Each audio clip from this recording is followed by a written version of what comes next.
आज आपण सोलण्यापासून भजी बनवूया. तर हे आहेत का नाही आपली फ्रेश हरभरे आहेत बघा, मी सोलून घेतलेले आहेत. ह्यांना काय करणार आहे मी ते का चॉपरला मी आबडधोबड करून घेणार आहे. तुम्ही मिक्सरला घेतलं तरी पण चालेल. वाडग्यामध्ये बघा मी काढून घेतलेलं आहे, मस्त बघा असं झालेलं आहे. त्यात टाकायची कोथिंबीर, एक मोठ्या आकाराचा कांदा बघा असा मोठा मोठाच कापून घेतला. ह्याच्यामध्ये टाकायचे आपल्याला आलं, लसूण, हिरवी मिरची आणि थोडंसं जिरं मी असं कुटून घेतलेलं आहे. ह्याच्यामध्ये धने पावडर 1 चमचा, थोडीशी हळद, थोडासा ओवा, त्याच्यामध्ये टाकायचे आपल्याला बेसन पीठ आणि 1च चमचा मी घेतलेला आहे तांदळाचं पीठ. चवीप्रमाणे टाकायचं मीठ, त्याच्यामध्ये टाकायचं आपल्याला थोडीशी एकदम हिंग पावडर आणि हे सगळं ना बिना पाण्याचं आपल्याला चांगलं असं मिक्स करून घ्यायचे दाबून दाबून.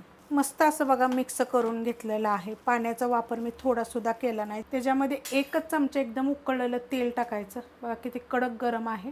असं तेल टाकल्यानं पण सुद्धा भजीला आतमध्ये जाळी चांगली सुटते. असं गरम गरम हात घालू नका, असं साईडनं फिरवायचं आणि चांगलं मिक्स करायचं. तेल चांगलं कडक गरम झालेलं आहे. गॅस केलेला आहे मीडियम. कधी पण भजी जी करायची ना, हा मोठ्या बर्नेलचा आहे, मीडियम गॅसवर करायची. बारीक गॅसवर जर तुम्ही कराल का नाही, गरम झाल्यावर तेल पण बारीक गॅस कराल का नाही, तर मग काय होतं माहिती आहे का, भजी तेलकट होतात.